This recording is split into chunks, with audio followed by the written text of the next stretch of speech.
Hi everyone, thanks for joining in.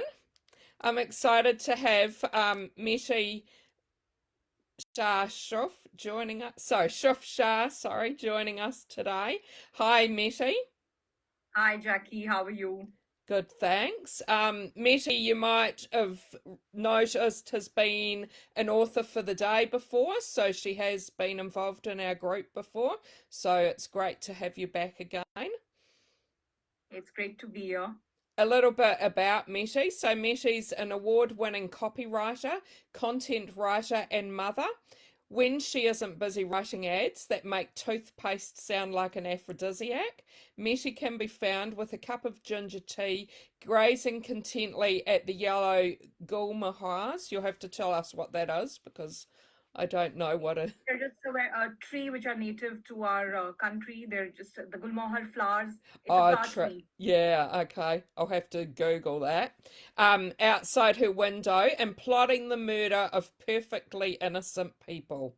Her first book, published by Pam Macmillan, was a memoir called Do You Know Any Good Boys? A hilarious guide to the Indian arranged marriage based on the awkward arranged date she had with 40 different men before she met her husband. And her second book is a Mumbai murder mystery. I think, did you have the cover of that there that you can show us? Yes. And I've just started reading that on my Kindle and really enjoying it. It's published by Joffe Books in the UK and Bloomsbury in India and was recently longlisted for the CWA New Blood Dagger Award for 2022. Um, and Meeti lives with her daughter and husband in Mumbai. So thanks for joining us. Just wondering if you want to start off by telling us a bit about a Mumbai murder mystery. So a Mumbai murder mystery is set in a fictional neighborhood in Mumbai called Temple Hill.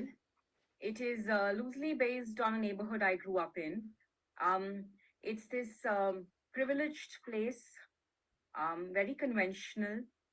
uh, Everybody knows everybody's for generations in this place, so it's very close knit. It's this close knit world where everybody's business is your business, and people know your father and your grandfather, and nothing kind of goes unnoticed. Mm, So it's a close knit privileged world. And Radhi, my protagonist, Radhi Zaveri, has been living abroad for over a decade. And she's been struggling with a writer's block. She's an award-winning novelist, and she's also suffering from a broken heart. So she decides to come home to Temple Hill.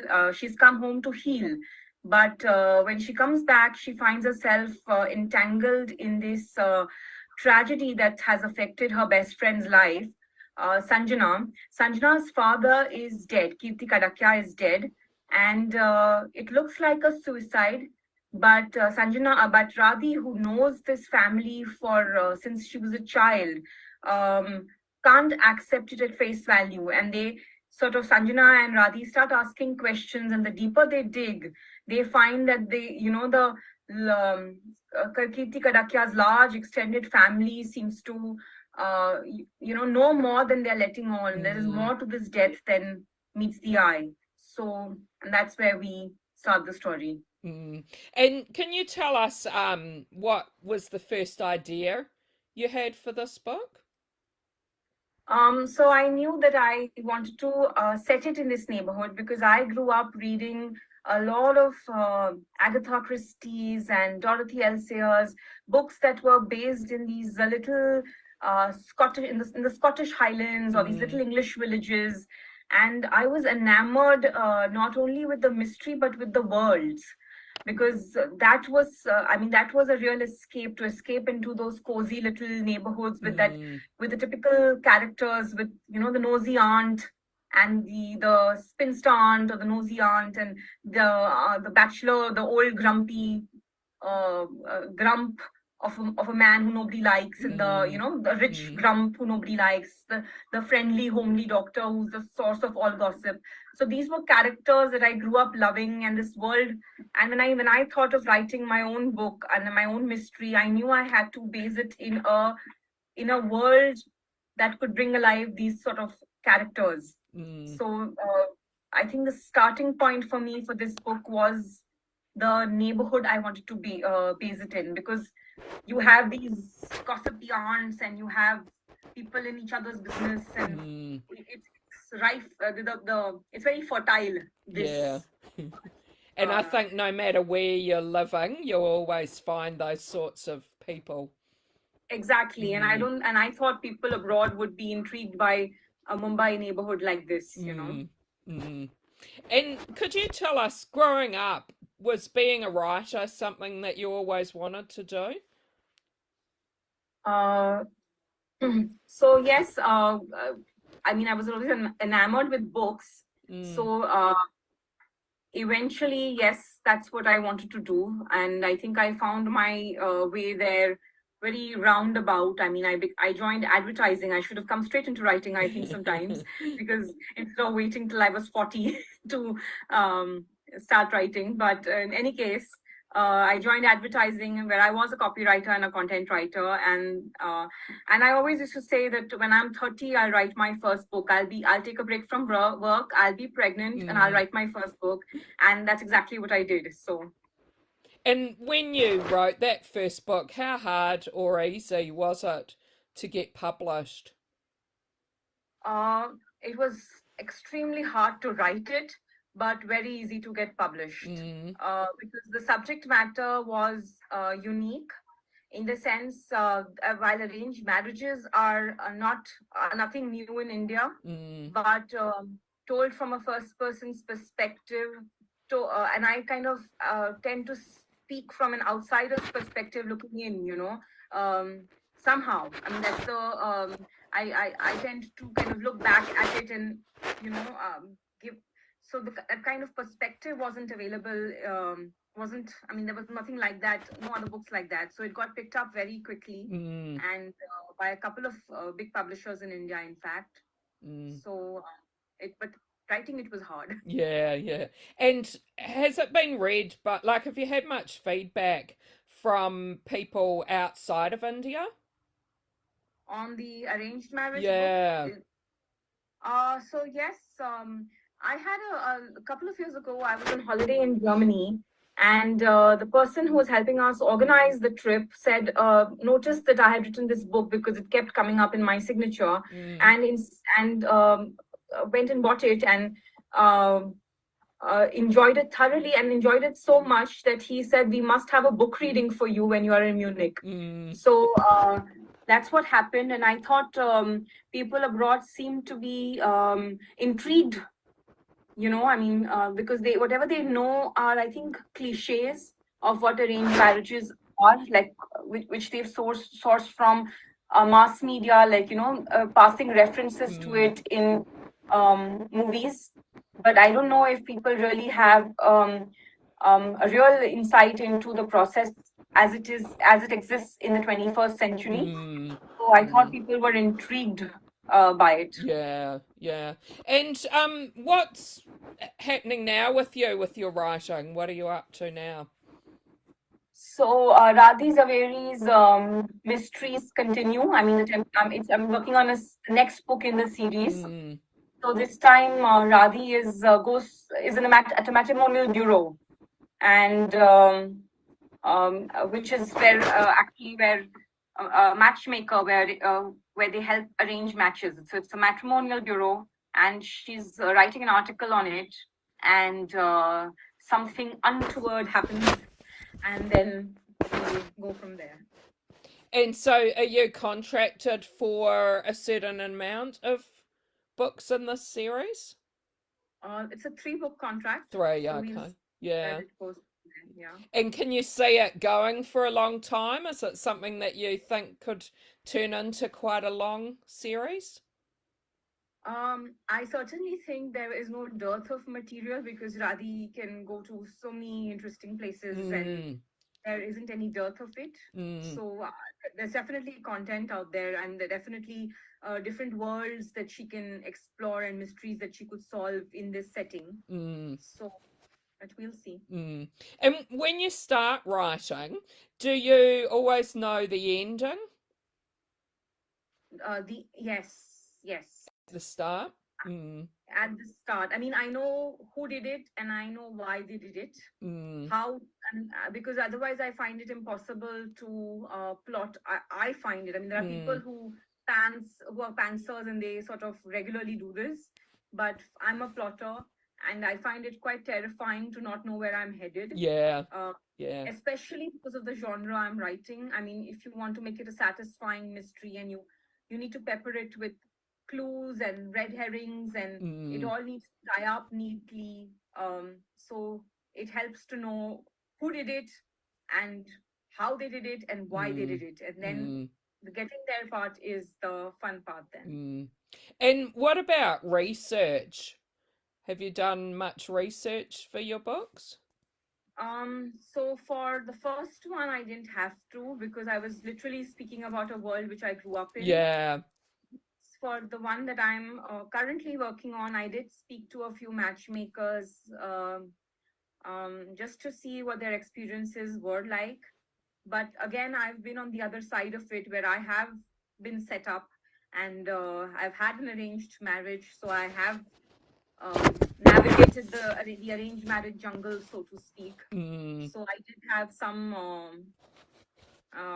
you know, but it's been fun. There's some amount of research. Like I recently was googling Art Deco buildings in Mumbai. Apparently, there's a whole lot of them, okay. and Mm, you go by, you grow up, you pass those same areas again and again, and now I'm looking at these same buildings with new eyes. So yeah. mm, mm.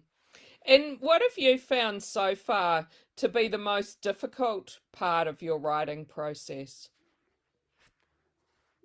Uh, I think keeping at it every time. So yeah, in the writing process, I think it's natural to get stuck every now and then. Mm, And that part, that those days I find very terrifying because then I don't meet my daily word count and I don't know what to do with myself and mm, I feel quite anguished and I'm ready to throw in the towel and I feel I'm not going anywhere with it and it's I put myself through a lot of misery at that time. So that get when you're stuck and to get kind of over that and kind of mm. uh, pursue a new thread and see if that leads you somewhere. That part I feel that's the tough part. Yeah. Yeah, yeah. And what about reading yourself? Is there anything you might have read lately that you'd like to recommend to us? So much. I'm there is so recently I read Where the Crawdads Sing. Oh, yes, But yeah, that's a oh great book, God, isn't it? I was such a beautiful lyrical Mm, book and a mystery on top of it. mm, Right? mm. Like so, I love that. I also really have started admiring Frederick Buckman. I read Oh, Anxious People yes, yeah. recently, Mm, and I think he's a really one of those wise and warm writers. mm, Uh, so I mean, it's he's been a discovery. So now I'm gonna read more like that. He's done a Bear Town series or something, which I'm planning to pick up next. mm. Another jewel of a book, like a complete find, was Claire Chambers' Sweet Pleasures, Small Pleasures, Claire Chambers.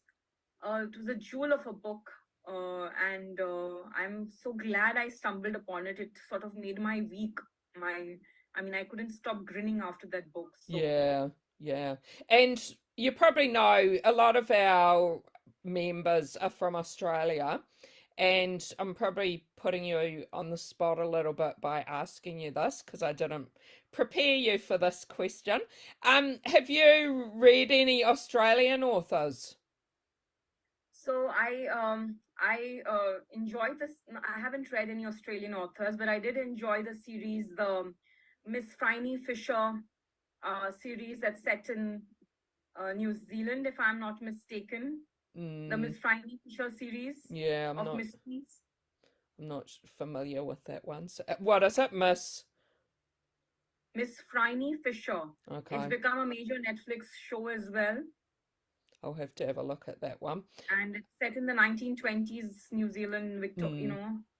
So And Wendy, who's watching, she says, how many words do you try to write per day? And do you try to write every day? I do try to write every day. My goal is to write around 300 to 500 words a day, but there are many, many days where I don't even achieve that. I mean, I get up after 100 or 150 words, but the goal is to do it every day so that, because I have a theory about it. I feel that when, say, if I'm away for a couple of days, then that world sort of closes on you, and then to enter it again, I'm like knocking there, Mm, let me in back. And mm, then, it's difficult to get back in, and into the action, into what the characters are doing and thinking. So I find there are days when I can't even write, but I just go back and read everything I wrote, so that yeah. I am still in the world, and I haven't Mm, lost touch with it even for a mm, day or two, because it's mm, terrifying when they sort of punish you like that and don't yeah. let you in, because Yeah. that's what they do, the Mm, characters. So, like, you didn't show up, and now, yeah. now go Yeah. away. Yeah. So, And do you have a favorite place to write?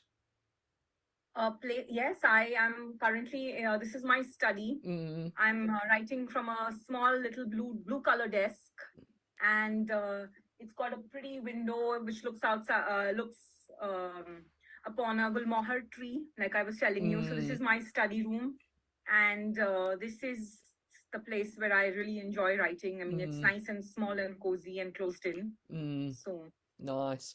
And when you're writing, do you have a favorite snack or drink? uh, I yes, but I'm trying to. So I have a tendency to snack or munch while I'm Mm, writing, but I'm trying to kind of get out of that habit, because mm, it's not doing me any good. mm, So I just keep some chickpeas on my desk sometimes to kind of munch on, but mm, I'm desperately trying to get rid of the habit of munching yeah, while. yeah. Yeah. And when if you could be one of your characters from your book, who would you choose and why? I don't think I don't want the fate of any of the characters in my book. Certainly not my protagonist. She goes through a lot of heartbreak and all of that. So none of the characters. I do enjoy, one of my favorite characters from the book though is George, Radhi's agent. Mm, He's quite a fun character to write, and he came to me almost instantly. Like, his voice was, he just spoke and I started writing, and that's one of my favorite characters in the book. And mm, also her aunt, her nasty gossipy aunt. I really like that character as well. So mm, she was fun to write. mm. Yeah. And you said you're like writing a series. How do you keep things fresh for both your readers and and yourself when you are writing a series? So that is exactly what I am grappling with right now, Mm, because this is just the second book in this series. But mm, I feel that when I'm describing Temple Hill again, I shouldn't tell my readers things that I've already told them. So I wanted to, mm. or I have to say it in a new way. So I am learning this as Yeah. we go along. Mm, This is a question I said, how much character background should I give? Like, because mm, people have had lives in earlier books, like characters have been introduced. mm. So how much of information is enough? So those are the Yeah. things I have grappled with currently. Mm, mm. And have you done any courses or training to be a writer? So I do have a master's in English literature, Mm, and I was in New York for a couple of years where I did some short-term writing workshops with Gotham's and with NYU. mm, But those were really short, like 3 months, and those kind of small workshops. So no real degree in writing, if that's what you mm, mean. I've mm, just been reading all my life, like, mm. so. Yeah, I think I mean, that's the first thing. So yeah. And I'm interested to know when you write, do you write in Indian in your own language or and then it gets translated into English? How does that work? No, I write in English. You write I in studied English? my Okay. first my mother tongue is a different language, but my primary education was in English. Okay, So so I you're think in writing in English and English. I speak in English. Mm, Um, so that's the first mode of communication for mm, me, and my mother tongue comes second. mm, It's the language we use with at home with the family, but mm. English is what I use with my friends, what I use with colleagues. Okay. When you're Mm, I used to work in an advertising agency, so English is the primary mm, mode of communication there as well. So mm. So has it's your book been translated into other languages? Japanese Oh, really? is Okay. yes, that's it was a big. I'm very excited about it. Mm. We just signed the contract a few months ago, so I think they're still working on the translation, but that's the one we're looking forward to right now. Yeah, that's pretty exciting. Hope you get to go to Japan for a book launch. Never say never, yeah. Well, thanks so much for joining me. It's been great chatting to you. Do you want to let people watching know how they can keep in touch with you? So I'm very active on Instagram, so that's a place to follow me. And I'm also love to hear from people on my email ID, which is meetishroff@gmail.com. I would love to hear if anybody has any feedback on my books or any thoughts at all. Mm. Well, thanks so much, and thanks for joining us again. Thank you so much for having me. This is a lovely thing you are doing. So please continue. Thanks. Thank you. Bye, everyone. Bye. Bye.